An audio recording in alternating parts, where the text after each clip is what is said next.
All right, everybody, we're going to get our meeting underway. We're going to call the meeting to order at 6 o'clock Wednesday, April 15th. If we could stand for the Pledge of Allegiance. I pledge allegiance to the flag of the United States of America and to the republic for which it stands, one nation, under God, indivisible, with liberty and justice for all.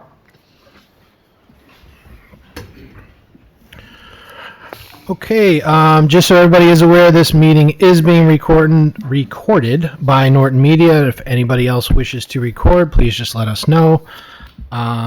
We have the first item is our public comment period. All speakers are encouraged to present their remarks in a respectful manner and consider the privacy of others. Speakers must begin their remarks by stating their name, address, and/or affiliation. All remarks will be addressed through the chair. Public comment shall only concern items which are within the scope of the school committee's authority. Speakers will be allowed 3 minutes to present their material, and in general, no extensions will be permitted, and speakers may not assign their time to anybody else. Does anybody wish to come up and address the meeting? Don't all rush at once. Nope. Okay, we'll move on to vote to approve the minutes of the April 1st open meeting session. Have members had a chance to read those? Yes. Any questions, comments, edits, concerns? No.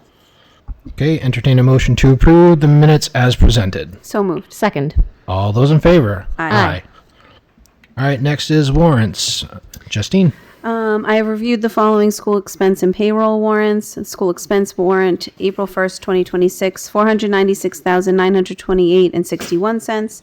And school payroll warrant, April 2nd, 2026, $1,156,419.20. I have reviewed and approved and wish to enter into public record.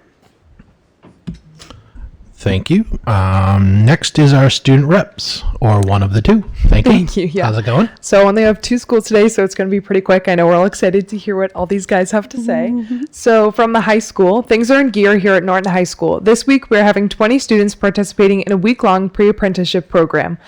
This afternoon, we had approximately 30 students who headed off on a school trip to Scotland and Ireland.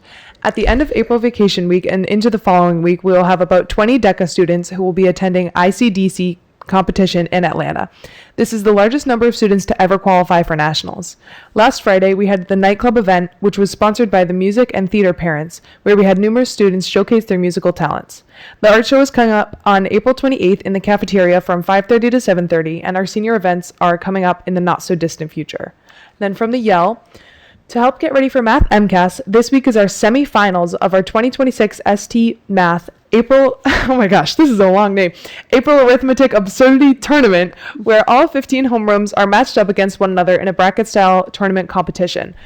We are looking for each students to do their 60 required puzzles per week, with the classes with the better percentage moving up onto the next round. The first class will get a field trip to Honeydew across the street for donuts and hot cocoa. Second place will get a donut breakfast in their classroom. And third place, which everyone will still be running for, will get honeydew drops brought to their classroom. There have been intense battles so far, and we will be crowning our champion 1 week after the vacation as the final bracket is completed. A couple of weeks ago, our students did a fantastic job on their ELA MCAS, putting in excellent effort, taking their time, and making sure they answered all questions and all parts of open responses. During the MCAS days, our students started the morning with a recess, then had a snack in the cafeteria with all their friends. Then we moved them to a special in the afternoon, so that the day is pretty enjoyable for all of our students, and they deserve it after the effort we put in. They put in. We are so proud of them. Once we have finished the MCAS, we will focus on the LLT, which has been more for math preparation, as our students have structured on reviewing and discussing math strategy. And that is all for me today. Thank you. Okay, thank you. Yeah. All right, next we have Miss Sarah Lyons, and I think she brought some friends with her. Mm-hmm. So come on up.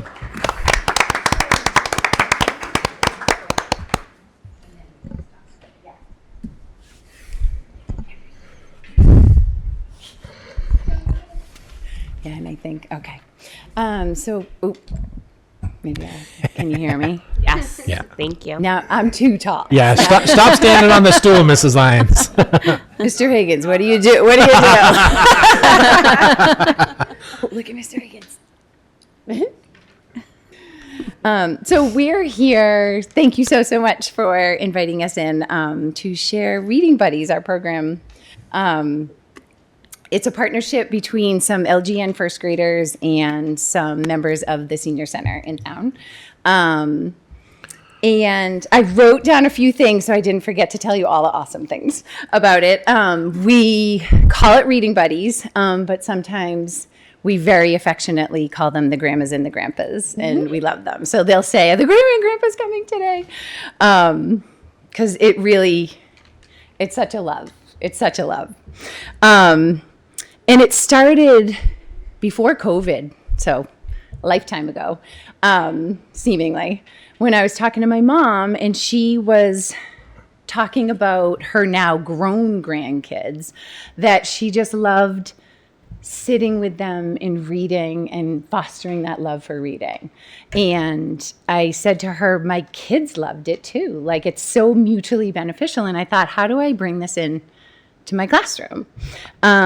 So I reached out to Beth Rossi at the Senior Center, and she put an ad in the newsletter, and Grandpa Jim was one of the very first ones to respond, and he became my point person, whether he likes it or not. And yep, that's it.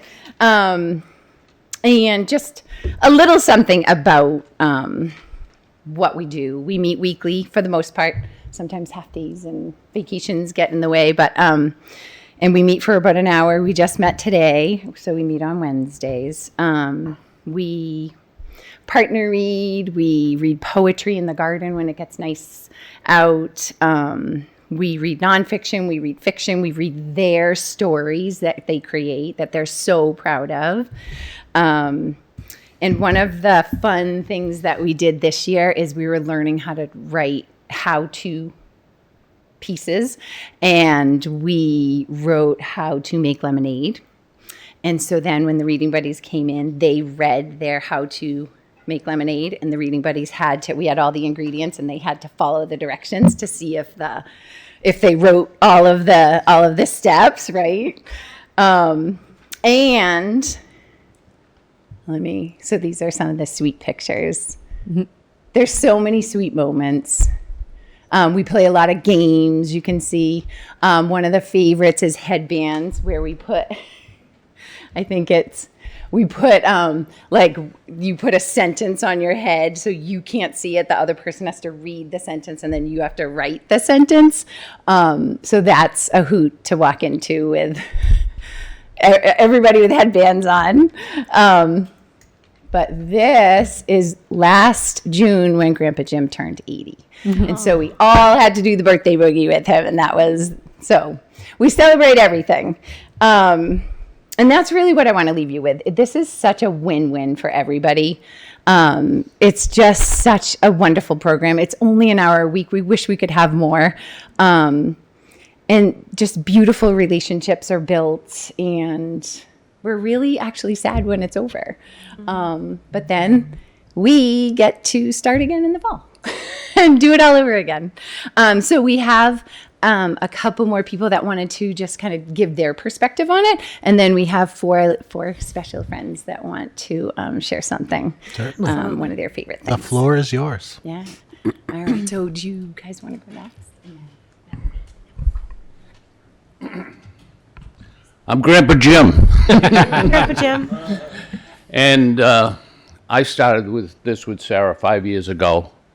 And Beth had got hold of me to see what I could do to get volunteers. Well, I needed 6 volunteers.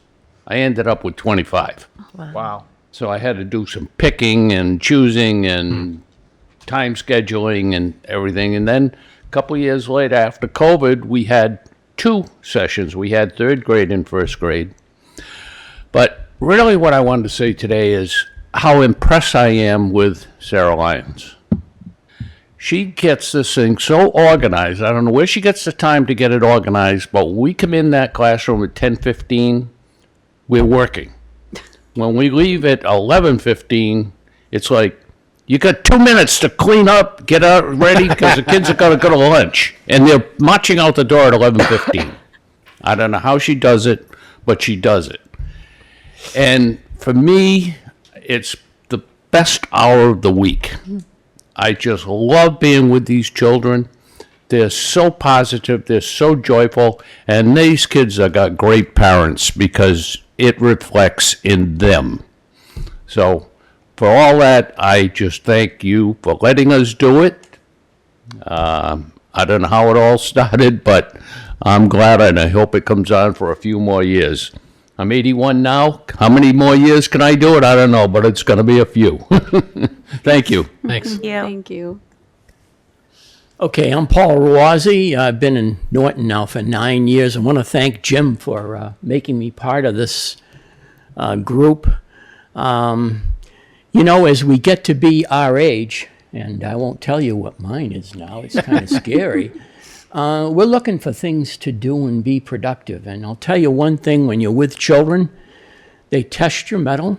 They understand a lot more than you do.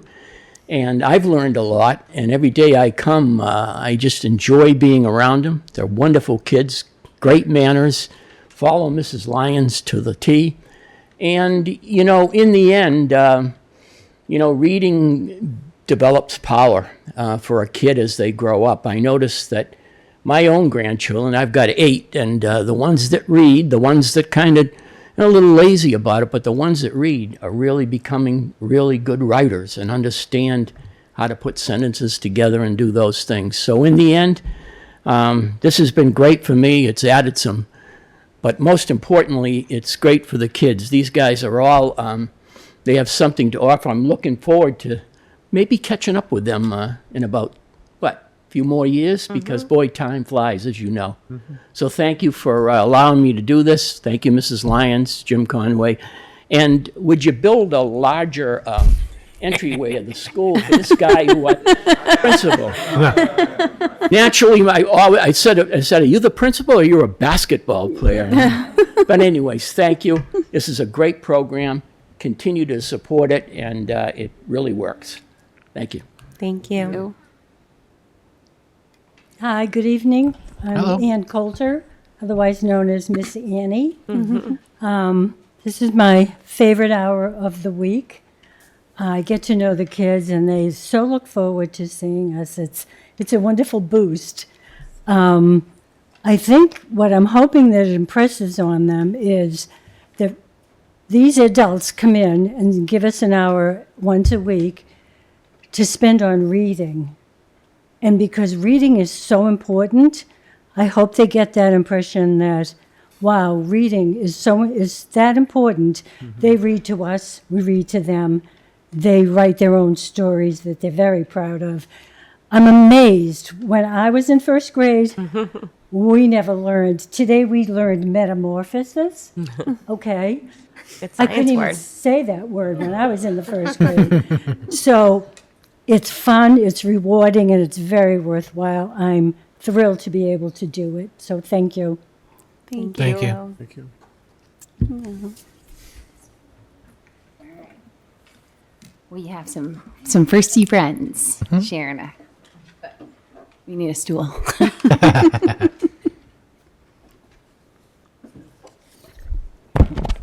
My favorite day so far is when we read nonfiction about snow, and then we got to make snowflakes together.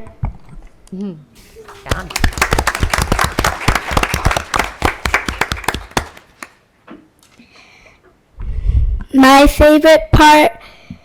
favorite day of reading buds was on April Fool's Day when we made jokes together. We made brownies.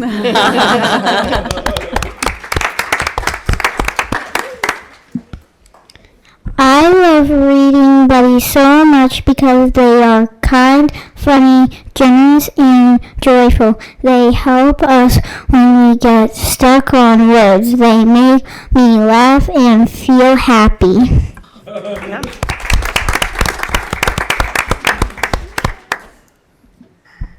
I like the reading buddies because some kids don't usually go to their grandma's and grandpa's house, so then they can see the reading buddies here.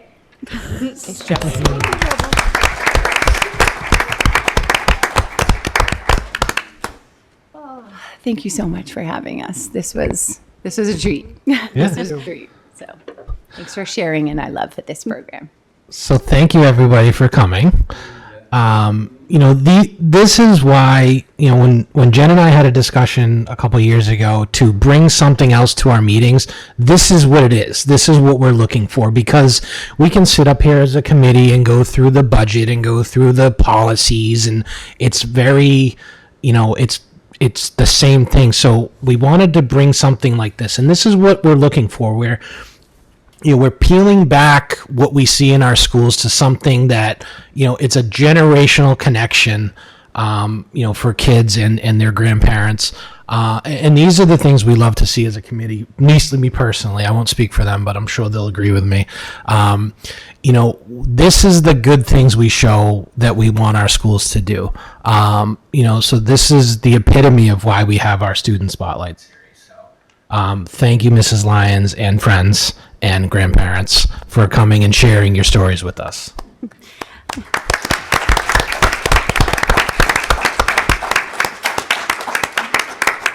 Hi. I'd like to talk. Can I talk? Hi. I have a question and a comment. So I'll go with the comment first. I love this. This is wonderful.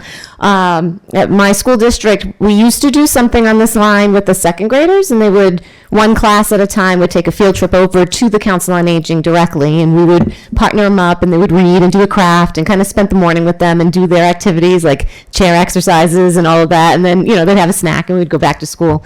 And the kids just loved it. And it's always such a nice partnership.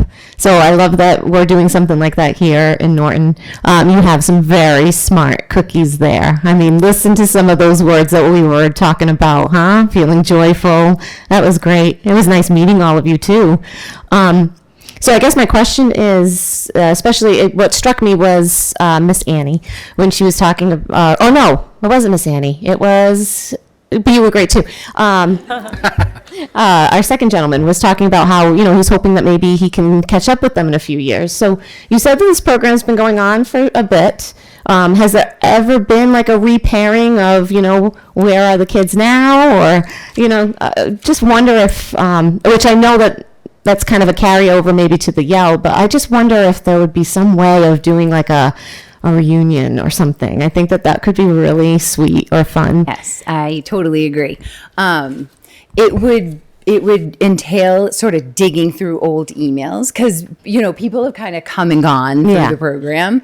But for sure we could do it. And I love that idea. Yeah. Almost like some sort of, I just think that would be so fun. I think, because like I said, we started before COVID. Mm-hmm. So, and then we took, we got cut short and then we took the next year off just to be safe. Mm-hmm. So they're probably middle school age-ish now. So 7 years ago, it would have been, 2019. Yeah. So eighth Yes, Sounds they're like a eighth challenge, graders. Miss Eighth Lyons. graders, yeah. Yeah. I just think that would be fun, And certainly for like the senior walk. Yes. How awesome when they walk through the schools. Yeah. Oh, yeah, like invite, if you invited them to come for the senior walk day, that would be great. So great. Yeah. That would be so great. Yeah, but we need a reunion. Sounds like you have some homework, Miss Lyons. I think for so. Little April future vacation planning. homework. There you go. But I love this, so thank you so much for sharing We that love with it us. too. Don't we love this? It's when it's a Reading Buddies Day, it's like when they come in and they see it on the schedule, they're like, yes, the grandma and grandpas are coming. That's great, and there's so many layers of just connections and all of the benefits. There's so many benefits to it for both parties involved. It's just like my favorite is just because I gotta adjust this. I also have the benefit of being able to walk around and witness it all because they all partner up. So I get to see those beautiful moments and those funny little interactions, and I get to see it all. And that is exactly why I wanted to do this, is just that, like Miss Annie said, for them to love reading, but just another positive experience with reading and just coming from another source too, So This is incredible. Thank you for putting all of this together on it. This definitely is a lot of work, I would think, to set it all up. And thank you to the grandparents and for being part of all of this, and to the families for, allowing all of this to go on. This is absolutely wonderful. Mrs. Cohen used to be the one to shed a lot of tears, but you did make me get a little teary-eyed tonight. It just warms the heart. This is just so wonderful. So thank you. This is great. Thank you. I'll have to let Sherry know she's or she has a partner in this. Yes, exactly. I'd also just love to put it out there. I wish this had been some kind of program like this when I was in these little grades, because this sounds I'm so grateful that you guys are doing this. It seems like really amazing, and obviously they're all so excited about it. So it seems really awesome. I think it's awesome what you guys are doing. Thank you. Good job. Thanks. Well, before you all leave, we have to take a picture. But before we do that, I just want to thank Mrs. Lyons for her work. I've had the opportunity to come over once or twice when our buddy readers are there as well, or greeted them on the way in. And it's such a great way for our students to get to know others in our community, but also for our community to get to know what's going on in our schools. And we're so grateful to all of you who have given your time to come and join us, each week, and to share your love of learning with our students. So thank you all. And perhaps we could get Mrs. Lyons and our firsties and our grandma and grandpa readers together, and we could take a big picture. Yeah. And then that way we Like a can plan. share that with the broader Norton community as well. Mr. Higgins, you want to get in and I'll take it? No. Okay.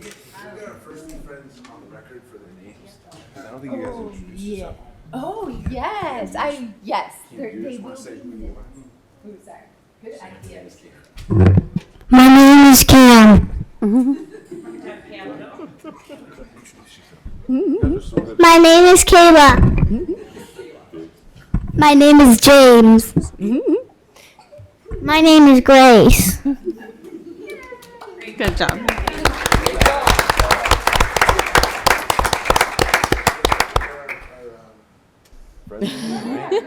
Put you guys in the front. Coordinate. Let me be a principal. We know you're in the back, Mr. Higgins. He should lay across the front. He could be on his knees and I think still be.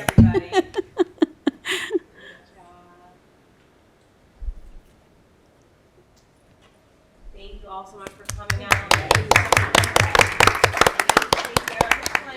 Photos with you so you can share. Thanks for coming. Great job, guys. Amazing. You're gonna be on the TV.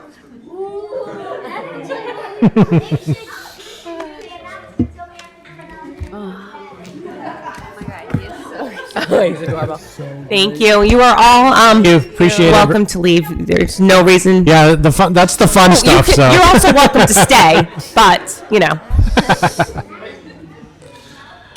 all right. So next we're gonna move on to the fun stuff. No, I'm just kidding. Sorry. What a nice way to start the evening. Yeah, we should have ended.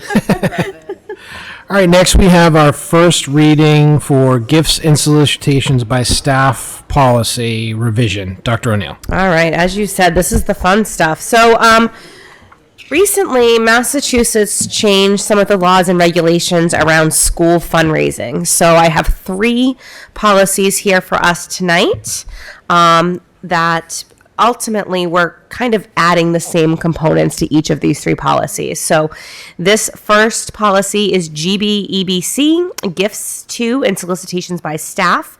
And the big change here talks about raffles and games of chance, and the fact that employees are not allowed to participate in such activities if it's like by a booster organization or a fundraising group.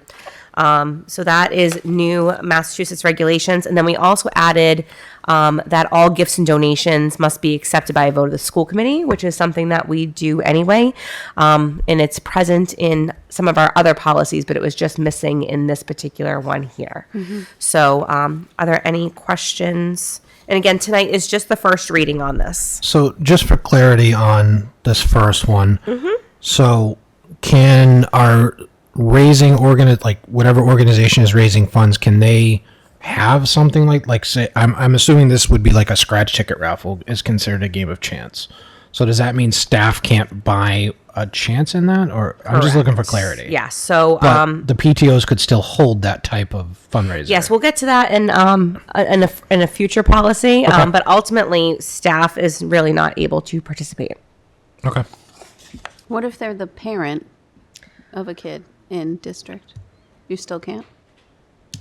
So if you are a member of the sponsoring organization, so if you are both a staff member and a member of the sponsoring organization, so I'm a parent, but I'm also part of the Boosters Club, Yep. then I could participate as a parent, Okay. but I could not participate as a staff member. Gotcha.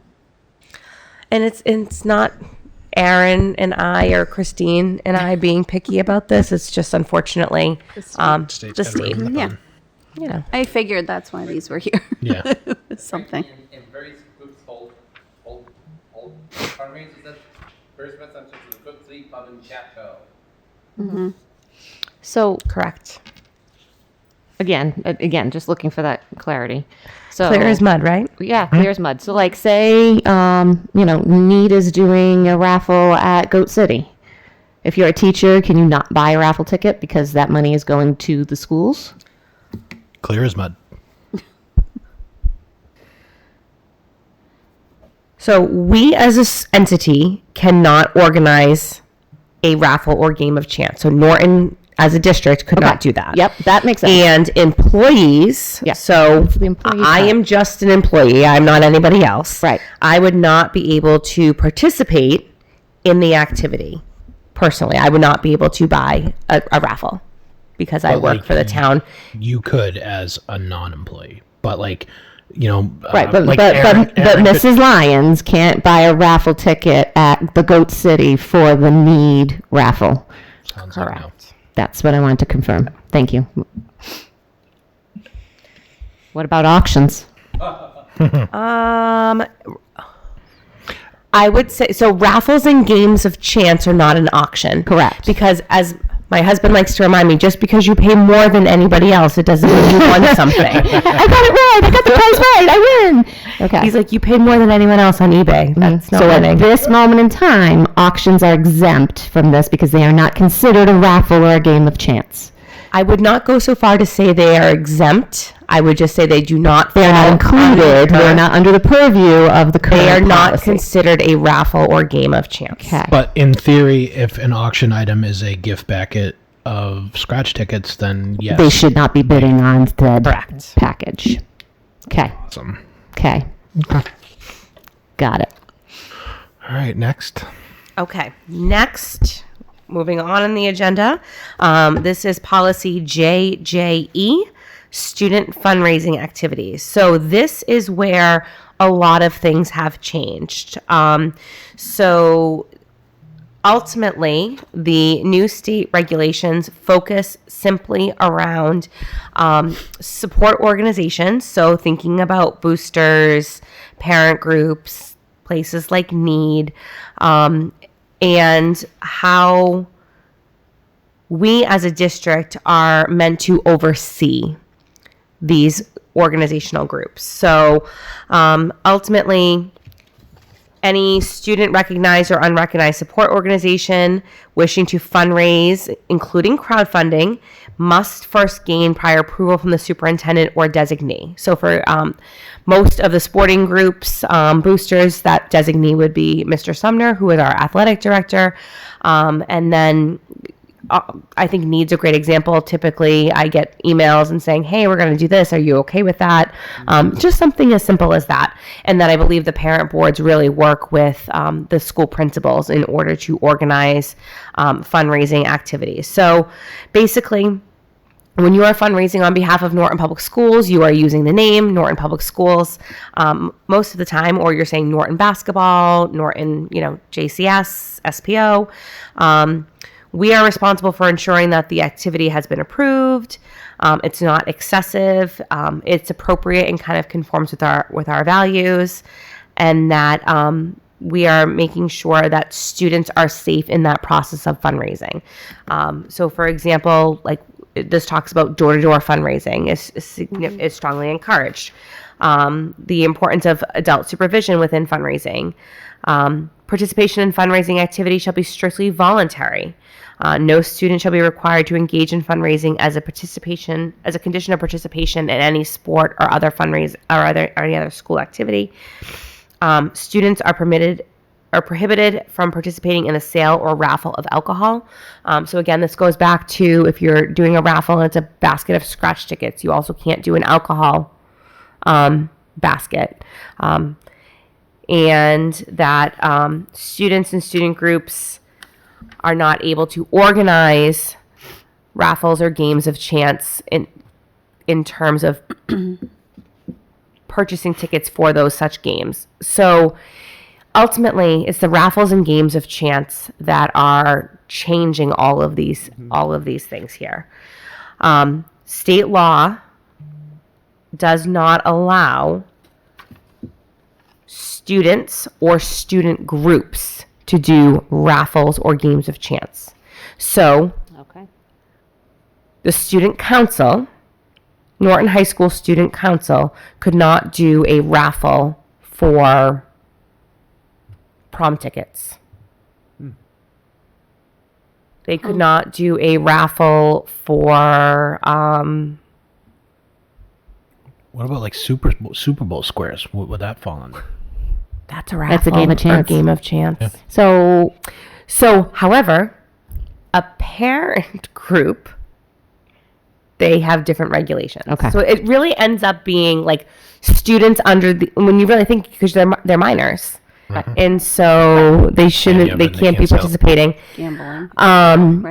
Right. And then so it talks about student support organizations in this same policy here. Basically, parent groups, support organizations, boosters, they are allowed to pursue their fundraising activities as long as it is approved by the superintendent or designee, as we've shared earlier. And that we also said that, these parent organizations need to be recognized as an official parent organization within Norton Public Schools under our student fundraising and booster policy. So if I decide tomorrow that I'm going to be a parent group for X, Y, and Z club at Norton Middle School and it has not been recognized by the district, they would not be able to fundraise. And so we will share all of these things with each of the groups annually. We'll probably have to have a group a meeting this spring or before people start with next year's fundraising to kind of share the changes with them. So that would be parent groups, booster organizations, need, and then club advisors. So thinking about our class advisors or club advisors at both middle school and high school, those student groups have more restrictions than parent groups do. And again, not us trying to be difficult, but new Massachusetts regulations. Okay. Questions on that one? No. Well, I mean, that's the purpose of the first read, is so members can take a look and everything else. But, Yes, I mean, and there are definitions here. So it talks about the difference between a support organization. So that's a group that exists for the benefit of students, but operate outside of our direct control, versus a student group that they're organizations that are sponsored by Norton Public Schools. So intramurals, athletics, drama, chorus, student council. So that's the difference. So the adults have a little bit more leeway where students and minors do not. okay. Track team puts a chocolate fundraiser. And that's okay because it's not a game of chance. All right, last one. Yep. KBE. All right, so this is relations with parent booster groups and organizations. So again, this just kind of adds in those components around who needs to be approving these fundraising processes. It used to say that organizations would be recognized by the school committee, but that is not something that we do. And so really, as I mentioned earlier, groups are recognized by myself, by Mr. Sumner as the athletic director, or really by the building principal. And then it adds the components of parents or boosters that want to conduct raffles or games of chance. They must comply with all of the new federal, state, and local laws, making sure they're getting the permits, they're filing the reports as scheduled, and that they must comply with all of the fundraising policies that we just referred to in JJE. Okay. Any questions on that? Lots of fun. Not this one, but back to the previous JJE. Yep. And I don't know if this is me getting nitpicky, but if you are a parent organization group, say at the high school level, so you have kind of high school kids helping along with that, even though maybe it's the parents that are technically running or in charge. Like, if there's a raffle being sold, should it be parents only selling at that table? Like, students should not sit there to sell, correct? Correct. Okay, so we just want to make sure that that is very explicitly clear. Yes. Yep. Okay, thank you. And ultimately for our boosters, they do not kind of fall under our umbrella. The majority of the boosters have their own treasury, and they are wonderful and super supportive of us. But they're kind of run outside of our jurisdiction. So that's okay. Okay. But students should not be selling. Right. So, but I just don't know if, like you said, because they're outside of that, they think that that's okay. So I just don't know if that needs to be So relayed. Aaron and I, and probably Christine, will meet with them. Okay. All right. Before the end of the year. Okay. Thank you. Of course. All right. Any other questions, comments? No. All right. If we have any for the next meeting, that would be when we would want to take a look at it. So. Thank you. Should we, if anything else comes up, just like email them over and Yeah, then just send them right over to me directly, and we way can it's done. chat. Yeah. Yep. As I said, clear as mud. Yeah. Yep. Nope. All right. Next, we have the vote to award the vendor of the food services proposal, Mrs. Hadfield.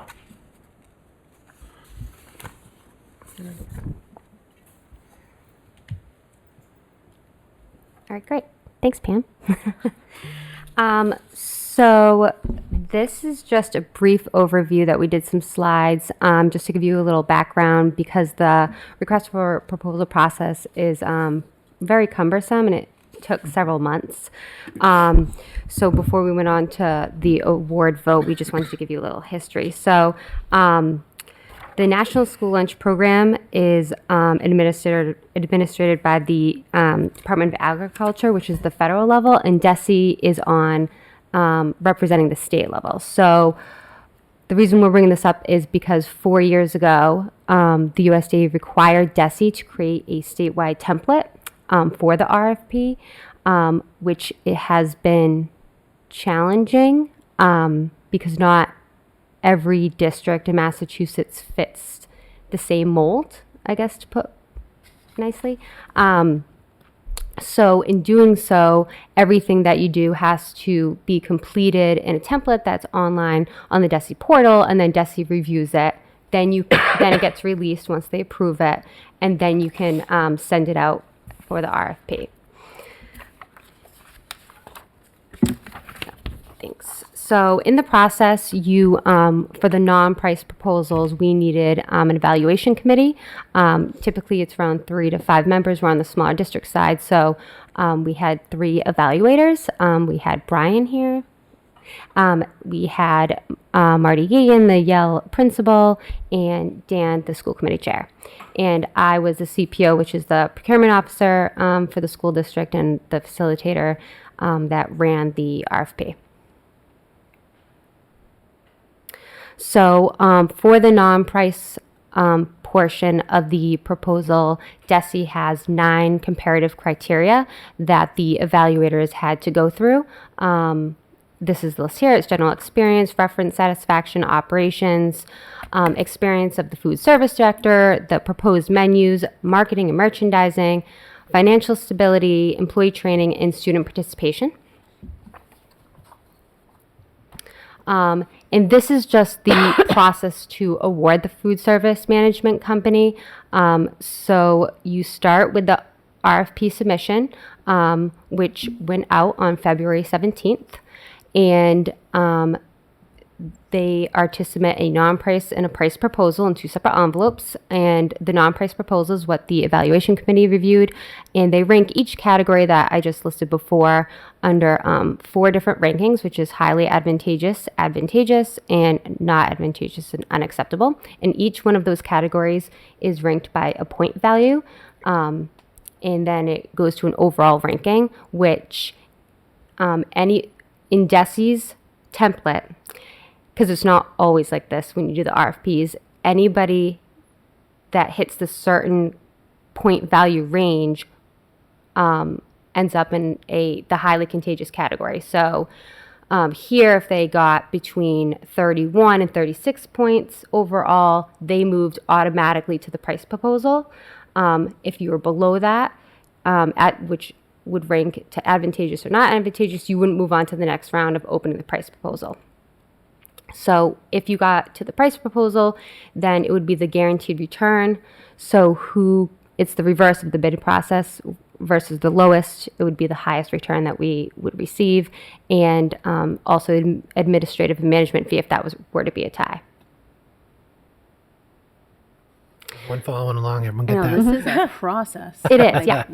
It's an incredible amount of work for Christine, and I Yeah. think we need to recognize like how much work she's been doing on this, and it's she's done an incredible job.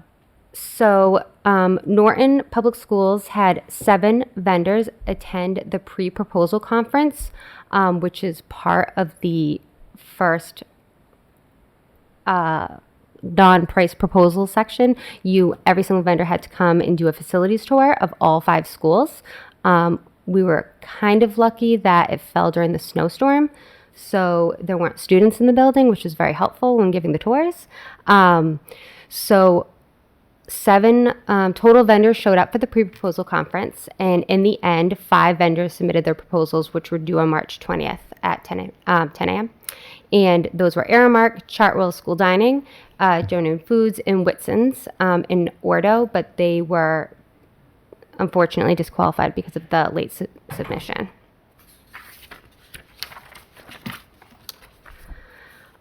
So here were the results after our evaluation committee went through all of them, which I want to thank them so very much because they were very large binders that they had to go through, and it took a lot of time. So I just wanted to thank them for that. So Chartwell's ended up ranking highly advantageous. Aramark, Whitson's, and Genuine Foods, they ranked advantageous. So Chartwell's would move on to the price proposal, where I reviewed the guaranteed financial return, the administrative fee, and the management fee. So because Chartwell's was the only one to make it to the highly advantageous round, their guaranteed return for FY27 is $214,659. So what happens next is we are recommending you to obviously award the 1-year contract to Chartwell's, and it comes with 4 1-year renewal and extensions that has to get approved by DESI every single spring. But before we do that, pending the approval tonight, our next step would be finalizing contract with Chartwell's, and then we would have to submit it again to DESI to approve it, and then we could execute the contract. So I guess my only question is, why wouldn't we just do like a 3+5? Is that in the regulations to only do 1 year at a time with extensions? Yeah. Okay. Yep. Okay. I also want to thank, Brian, Christine, and Marty for their time on this. I've experienced these a few times in my time here, and this one was by far the most complex I think I've seen. I was shocked when I came home and there was a good sized box on my front deck, to the point where nobody in my house wanted to bring it inside. So that only shows, the amount of work and effort that not only these vendors put into this, but, our team puts into getting us all the correct information. Everything you sent us was pretty easy to work with. And and if I had questions, you got back to me in a ready manner. So thank you to the work that everybody did on this. Any questions from the members? We currently have Chartwells, right? Correct. Yeah. Yep. Okay, no other questions? All right, entertain a motion to award the vendor selection as presented. So moved. Second. All those in favor? Aye. Okay, thank you. Thank you. All right, next we have our school attendance trends with Dr. Ackerman. Hi, everybody. Hello. Thanks for coming tonight. Yeah. So I wanted to prepare this because I think it's really important to see attendance over time in Norton, not only for the whole population, but also for particular subgroups. So I'm just going to try and walk us through. There's a fair amount of detail here, so stop me if you have any questions. So we're really talking about 2018 to 2026. 2018 to 2025, we have the full data that's pulled from DESE, and the 2025-26 data is current from October 1st to March 1st. So I would put the 25-26 data in pencil to hopefully put in pen at the end of June. The data from COVID-19, the 2 years, is included there because I wanted for the committee to have a longitudinal path. But please understand, even on the DESE website, that they say this is to be carefully considered with what they would call extreme caution. So one thing that's really important to understand with school attendance is to think of it as a traffic light. The goal is always 100% attendance for every student, but that's almost always not possible. So from an educational standpoint, a student or a group of students at or above 95%, that's green. Learning is expected, relationships are expected, that's where we want all kids. If you fall between 91 and 94%, there might be a little flicker of pause. Perhaps there could be a slight decrease in learning. But I would look at it more as a warning as opposed to a red flag. When you get down to 90% attendance or below, that's really where the evidence starts to show learning loss, connections loss, and the need for intervention. So, Brian, can I stop you there real fast? Sure. One of the things just kind of popping out is this dealing with excused versus unexcused absences, or is this just all the data? It's everybody. Okay. It's everybody. DESE really doesn't delineate between excused and unexcused just because the effect on learning is ultimately the same. But that's a really good question, Dan. Thank you. Because I'm thinking like, my daughter had a concussion freshman year and missed like 6 days of school. Made up all the work, but that technically, if she's sick 7 other days, then absolutely. Okay. And that's where you'll see in the context of the data, the real metric that we look at is what we call chronic absenteeism. And that's when students miss 10% of school days. So it's 18 days or more during the course of the year. And surprisingly, over time, there have been a fair number of kids that have missed that amount. So it's just important for the public to understand that and the impact on learning. So particularly in those younger grades, because of literacy, at those early grades when you're just learning to read, if you get to 3rd grade and aren't proficient in reading, it becomes a more difficult struggle going forward, particularly in the elementary grades, because math is, they call it the chain effect. It's often hierarchical. So if you're not able to master those basic skills at a really young grade, it makes it harder to catch up. And then a large body of knowledge really shows the more frequently a student or group of students is chronically absent, the less likely they are to graduate from high school. Currently, in context as well, another negative factor is isolation and social skills, soft skills, building connections. And to me, the thing that stood out the most was the mental health loop, because sometimes people see absenteeism as a sign of depression, but actually being absent also can cause depression or isolation because it creates a fear of being behind. So it kind of goes at both ends. So I think it's important to understand that that is an effect. And then research shows that you're much more likely to drop out, much less likely to have college earnings, and there's a higher rate of involvement with the criminal justice system and health outcomes as an adult. So what seemingly is insignificant can actually have some big effect sizes. So this first graph, and I know there's a lot of color on there, I just would like to draw your attention to the vertical axis. That is our daily attendance rate through all the schools between 2018 and 2026. You notice that all of our schools, even through the worst of COVID, stayed above that 90% threshold. But we also had some pockets and periods where we were between 91 and about 94%. And also, please notice that when you look at that 24-25 line to the 25-26 line, that's going up in most cases. So that's really a good sign. Nice recovery on the high school from last year to this year.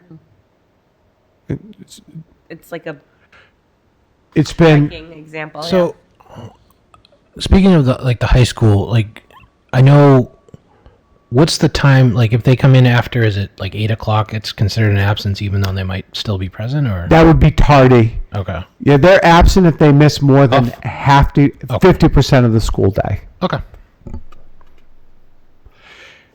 So then for the next several slides, I'm going to start with the district. So that top purple line, which hovers in the high 90s, mid to high 90s, that is our daily attendance rate. And I think that is solid. And we'll see as we go on, there's room for a little more growth. But underneath that, we have some pockets of students and student cohorts that are disproportionately impacted by chronic absenteeism. And so when you look at students with high needs students are considered either a limited English proficient, socioeconomically disadvantaged, and or having special education services. Then other distinct cohorts are limited English proficient, students with disabilities. And so you notice that some of those numbers, particularly during the post-pandemic years of 21, 22, and 22, 23, had some spikes. But again, I think the thing to celebrate is those 24 to 25 to 25 to 26 numbers are coming down, which is good. And then again, on the high school, I know that Jen and Dan made the comment. I mean, look at that drop, even across all the cohort groups from 24 to 25 to 25 to 26. So we are making some progress.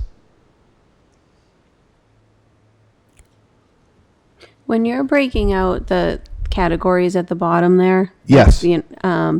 A student can't be in two, right? Or could they? Like, could they be an IEP student and 10 plus total days missed? Yes. Yes. Okay. Yes. And the reason that 10 plus total days missed is included is those students are not considered chronically absent. However, when a student misses more than 10 of the school days, that's above a 5% threshold, Yep. there is a chance you start to see some impact of learning loss. So those that data set, I think, is just important to consider. Mm-hmm. I think this one's interesting to me, Brian, because you see in 2018, 2019, so this is pre-pandemic, then in the yellow, the number of high needs students that were considered chronically absent was over 50%. That's wild to me. That is so high. And you can see that, we're down. I mean, I don't exactly know what those little lines are over there, but I mean, maybe in the 15 to 12%. Yes. To me, that's great. And I think maybe that shows, we talk about attendance a lot, but That's pretty significant. No, we do, and I think in a couple of slides to We follow. do. We talk about attendance a lot. You know, some of the kind of the specific things that have gone on and some things to celebrate, I'd like to be able to just bring forward for the committee. And so to then look at the middle school again, like look at those numbers. We are seeing generally, again, it's that downward trend. We had those spikes in the 2 years post-COVID, 2 years post-COVID, with a drop over time. At the Yale as well, again, like look at what pops out. Almost half the kids were missing 10 or more days in 21, 22, but that number's gone down significantly. And again, those improvements from 24, 25 to 25, 26, I think are significant. And I think like just kind of watching this chart along is, those kiddos that were, missing when they were at the Hay are now potentially middle school, maybe even high school, and it's getting better on that trend as well. So like clearly they're understanding that education, as you get older is more complex, but they're getting to school and getting to class. Mm-hmm. And then at JCS as well, again, that 10 plus total days missed category was a real bugaboo for us. And it's still something we have to address. And, understand, like Dan, to your point, if you're going on a college vision, if you have a sports injury, those are unavoidable. But there are folks who sometimes decide to. Now, with the JCS, would that include like the Little Lancers as well, or is that? Yes. Okay. Whole school. And then the last is LG. And again, those 24 to 25, 25 to 26 have really made some nice positive steps forward. Wow. Now, regarding the middle and high school, of course, I don't want to steal your thunder, but I think I'm going to end up doing that. Do we think that the policy changes that we had put in the student handbooks are making a difference? Huge. So we actually had this conversation the other day because the weighting around student in good standing and participation and enforcement mechanisms have really made a big difference. Yeah, that's what I figured. That's good. I think, and just also to publicly acknowledge the work that TJ has done and Jesse has done and, the guidance department. Some of the work, and I'll highlight it more in the future, that we had was we really did focus on a team effort to combat chronic absenteeism. And I think by bringing that team together through the DESE grant to kind of build that capacity and understanding, empowered leaders at all levels to be part of a larger framework to address the issue. And so thank you, Laura. That's exactly the next slide. And I apologize that the print is a little bit small on that. But I think it really did take us maybe a year or so to kind of get the ball rolling and start to see an effect from the interventions. But I know, in speaking with folks at the high school, folks at LG, Marty and I have had a few conversations at the Yale. In fact, we had put out a bunch of signs at businesses 2 years ago, and Marty at the Yale used to hold up the sign to one of his kids who gave him a problem, and the student was responsive to it. So these things can matter. And so kind of to wrap this up, if you look at our district daily attendance rate, we're almost at that 95% threshold. We're so close, and we've seen nearly a full percentage point growth over last year. And again, just kind of reiterates we're so close to that target. If we can get to 95 and above, have kind of that final push, I think we'll all feel really good about that. Something else to really celebrate here, if you look at students with disabilities and that pre-COVID benchmark of 17 to 18, but then a real spike during COVID and then after, but this year down significantly. So I think that's a nice win for our district. Similarly, with English language learners, we had some astoundingly high numbers, pandemic and post, but knock on wood, at this point, we're moving very strongly in the right direction. And similarly with high need students, we're back to pre-pandemic baselines, which is fantastic news. And then we're even now under that 52% peak from 21-22, but we're back to below where we were pre-pandemic, which is great. And again, a tribute to all the folks at all the levels that have really done a lot of great work on this. So, thank you for your time. Okay. Any questions on that for Brian? No.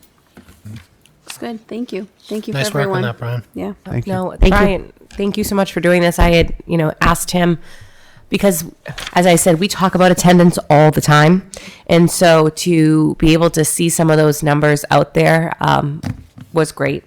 So thank you very much. Okay. All right, next we have a vote to appoint superintendent to the board of directors for Bi-County Collaborative. Oh, I gotta read. All right, pursuant to Chapter 40, Section 4E, as amended by Chapter 43 of the Acts of 2012, members of the Board of Directors at Bi-County Collaborative are to be appointed annually. Dr. Jennifer O'Neill is appointed to serve as the Norton Public Schools representative on the Board of Directors of Bi-County Collaborative. In accordance with Mass General Law, Chapter 40, Section 4E, as amended by Chapter 43 of the Acts of 2012 for the 26-27 school year. Entertain a motion to approve Dr. O'Neill as representative for the BICO board. So moved. Second. All those in favor? Aye. Aye. Okay, that is yes. Next, we have vote to appoint superintendent to board of directors for This is the for Reed's. Oh, yeah, it was incorrect on here. Yep. So the title is incorrect on number 12. Oh, yeah. Yep. As required, Reed's board members need to be appointed annually. So this is to appoint Dr. O'Neill to the board of directors for the Reed's Collaborative. Correct. Okay. Once again, pursuant to Chapter 40, Section 4E, as amended by Chapter 43 of the Acts of 2012, members of the Board of Directors at Reed's Collaborative are to be appointed annually. Dr. Jennifer O'Neill is appointed to serve as the Norton Public Schools representative on the Board of Directors for Reed's Collaborative, in accordance with Mass General Law, Chapter 40, Section 4E, as amended by Chapter 43 of the Acts of 2012 for the 2026-27 school year. Whew. Motion to appoint Dr. O'Neill as a representative to the Reed's Collaborative. So moved. Second. All those in favor? Aye. Okay. Next, we have the vote to approve the superintendent's FY26 evaluation. We had gone over this at the previous meeting. Unfortunately, we missed the part where we had to vote on it. So we're not going to read it in. It is a matter of public record and it is available on the website for review, or will be. It's included in the school committee packets, yes. So this will be up on the website for anybody that wants to read it. It is a standard form that the Department of Education puts out. It is what it is. But Dr. O'Neill does rank significantly in just about every category. Collectively, the thing with these evaluations is you're not going to learn much on them, and we have great communication with Dr. O'Neill that if we have something that needs to be addressed, we can reach out to her. So at this point, we will just vote to approve the evaluation as presented. So moved. Second. All those in favor? Aye. Okay. Any other business not anticipated? Laura? Anything? So, one thing that I think is probably worth mentioning was, I am in the process right now. I know that there had been some talk about some kerfluffles regarding, we have a school committee position that's going to need to be appointed, and just some concerns regarding who can hold votes in certain areas. So I'm in the process of talking with legal to see actually what my legal rights are in terms of being able to have votes when it comes to NEA matters. And it seems like it points into the direction that I actually can have votes in those areas. So I feel that that's probably worth noting and mentioning as we look forward to appointing somebody for that year position. I'll be in the process over vacation week next week of just adding that disclosure as well to the town clerk's office, that I am a part of the MTA. However, I do not hold any financial gain or lack thereof. So therefore, I can have those votes. So I don't think we would necessarily need to worry about that going forward. Yeah, I mean, I think it's just a case where, you know, you would just publicly note that. I mean, we've had instances like that in the past, even with Dr. O'Neill has had some disclosure. I would have voted yes in the contract anyway, so. But just putting that out there. Okay. Justine, did you have anything? Nope. I would just like to welcome Justine back for another 3 years. Congrats. Congratulations on her election. Thank you to all who came out to vote. So, Dr. O'Neill, did you have anything else? I was just going to mention that we do have a vacancy on the school committee, and that residents of Norton who are interested in serving on the school committee are invited to submit a letter of interest. Letters should include a brief statement of qualification and interest in the position, and should be submitted to our town manager, Mark Gould, no later than April 24th at 5 p.m. And that is a joint appointment between the school committee and the select board. And then I believe Leah mentioned it earlier, but our art show is on April 28th, which is always a great event. So hopefully people will be able to join us then. Is the need auction? It's in May, though. Yeah, meat auction is coming up May 1st through the 15th. So keep your eyes peeled for that. Yeah, I was going to probably mention that about May 5th, but that we were in it. Right. But yeah, it's coming. So 2 weeks. Keep your eyes peeled. All right. That is all. We'll entertain a motion to adjourn. So moved. Second. All those in favor? Aye. Have a great night. Thank you. Thank you. 7:06.